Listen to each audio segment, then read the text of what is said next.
বাংলাদেশের উত্তর পূর্ব কোণে অবস্থিত প্রাকৃতিক এক অপূর্ব সৌন্দর্যের নাম সিলেট।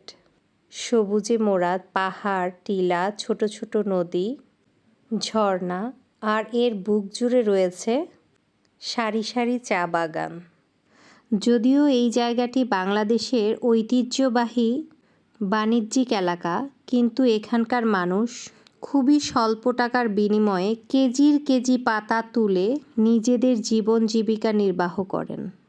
আজ আমরা এই সিলেটের তাজা কাঁচা চা পাতা দিয়ে তৈরি করব একেবারে ভিন্ন রকম ঐতিহ্যবাহী, সম্পূর্ণ হাইজিন মেনটেন করে অথেন্টিক একটি নতুন রেসিপি, যা ওই অঞ্চলের মানুষের নিত্যদিনের খাবার।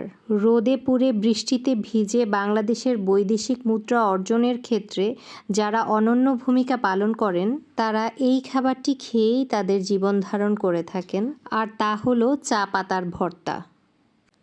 এই রেসিপিটি তৈরি করার জন্য আমরা প্রথমেই চা গাছের একদম কচি উপরের এই ছোট ছোট পাতাগুলো কিছু কালেক্ট করে নিয়েছি।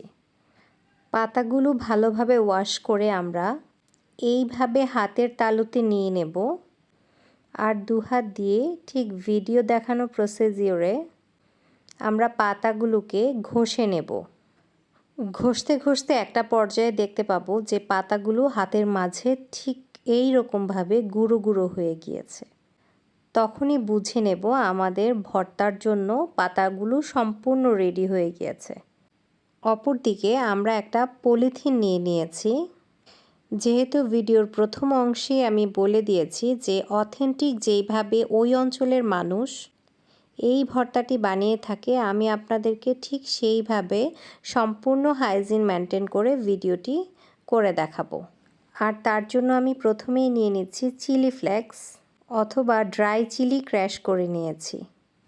তার সাথে অ্যাড করে দিচ্ছি চাট মশলা, নিয়ে নিচ্ছি কাঁচামরিচ কুচি, অ্যাড করে দিচ্ছি রসুন কুচি, আরও দিয়ে দিচ্ছি ধনেপাতা কুচি। আমরা এখানে বিলেতি ধনেপাতাটা ইউজ করেছি। তার সাথে অ্যাড করে দিচ্ছি স্বাদমতো লবণ। আর যদি মশলাগুলোর পরিমাণের ব্যাপারটা আপনারা জানতে চান, তবে ভর্তার কোয়ান্টিটির উপর বেস করে আপনাদেরকে জিনিসগুলো নিতে হবে।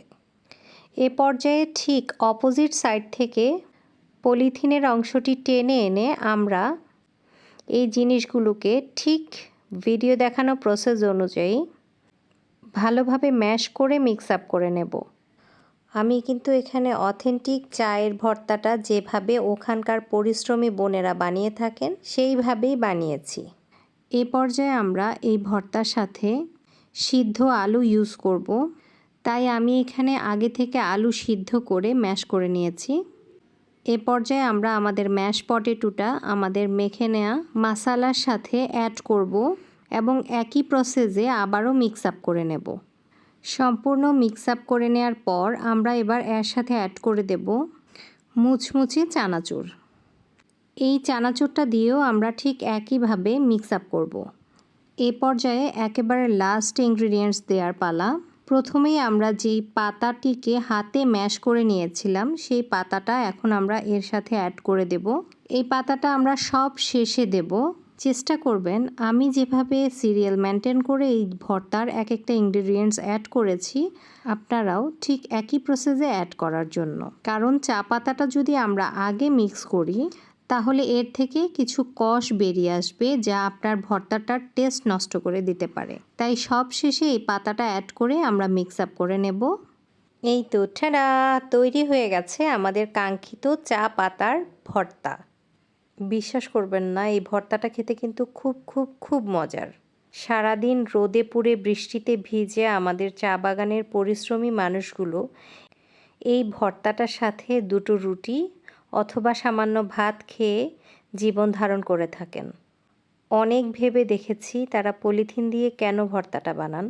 নিজের মাঝেই রেজাল্ট পেয়েছি তারা যেই অঞ্চলে কাজ করে সেখানকার কাছাকাছি কোনো পানি নেই, তাই হাইজিন মেনটেন করার জন্য তারা সব কিছু বাড়ি থেকে গুছিয়ে নিয়ে আসে, আর চা বাগানে এসে হাতে না চটকে পলিথিনের মধ্যে জিনিসগুলোকে একেবারে নিয়ে ম্যাশ করে তারা তাদের খাবারগুলো খেয়ে থাকে।